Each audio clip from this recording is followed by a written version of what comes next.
Middle edges के दौरान कई ऐसी शानदार पेंटिंग्स की गई थी और इन पेंटिंग्स के किसी हिस्से में कुछ ऐसे चित्र मिलते हैं जो यूएफओ जैसे लगते हैं।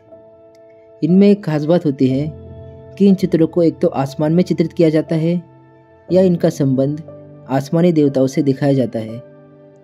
कई पेंटिंग्स जैसे वर्जिन मैरी और क्रूसिफिकेशन में आसमान में अजीब चीज़ें उड़ती हुई दिखाई गई है। कुछ पेंटिंग्स में ऐसे नज़ारे हैं जिनमें यूएफओ जैसी चीज़ें हैं। 16th सेंचुरी की एक ऐसी ही रहस्यमय पेंटिंग्स जिसे ग्लोरिफिकेशन ऑफ द यूकेरिस्ट कहा जाता है। इस पेंटिंग में जीसस को भगवान के साथ बैठा हुआ दिखाया गया है। इनके हाथों पर ध्यान दीजिए।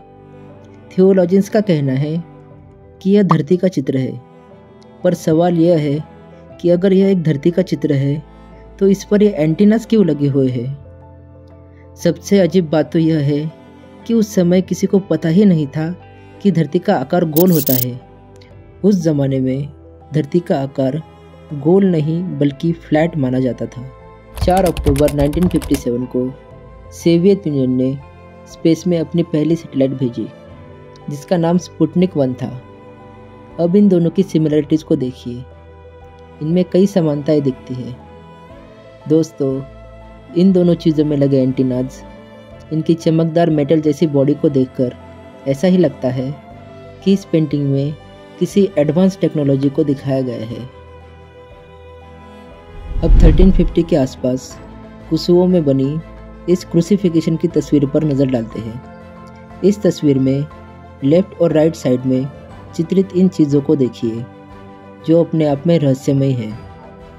लोगों का मानना है कि इनमें यह दो चीज़ें सन और मून को दर्शाते हैं। ऐसा मान भी ले तो भी सोचने वाली बात यह है कि इनमें लोगों को बैठा हुआ क्यों दिखाया गया है। ऐसा लगता है कि इनमें बैठे हुए लोग अपने हाथों से कुछ चीज़ों को कंट्रोल कर रहे हैं।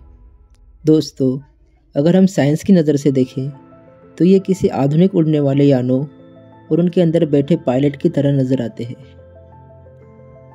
क्रेविली नाम के चित्रकार ने 1486 में एक मशहूर पेंटिंग को बनाया था जिसे एनंसिएशन ऑफ मैरी कहा जाता है, जिसमें मैरी को आसमान से आए फरिश्तों ने यह बताया था कि वह माँ बनेगी, लेकिन फिर भी वो वर्जिन रहेगी। लेकिन रहस्य उनमें हुई बातचीत में नहीं बल्कि ऊपर आसमान में बने इस बादल में है। क्या यह एक यूएफओ जैसा नहीं लग रहा है? यहाँ एक व्यक्ति भी दिखाया गया है जो इस बादल को बड़ी हैरानी के साथ देख रहा है। इस बादल में से एक लेज़र लाइट भी निकल रही है जो डायरेक्ट मेरे के सिर पर पड़ रही है। दोस्तों, कोई चित्रकार बिना वजह ऐसी चीज़ें एक पेंटिंग में क्यों डालेगा? ऐसा लगता है जैसे चित्रकार ने अपनी आंखों से जो देखा वैसा ही एक पेंटिंग में उतार दिया। दोस्तों, हमारे इतिहास का यह दौर जिसमें अजीबोगरीब जीवों को, यूएफओ और रहस्यमय घटनाओं को सैकड़ों लोगों ने होते हुए देखा है, इसीलिए इस काल को डार्क एजेस भी कहा जाता है। आज के लिए बस इतना ही। आगे ही हम ऐसे ही रहस्यमय घटनाओं पर रिसर्च करेंगे, तो लाइक कीजिए, सब्सक्राइब कीजिए। धन्यवाद।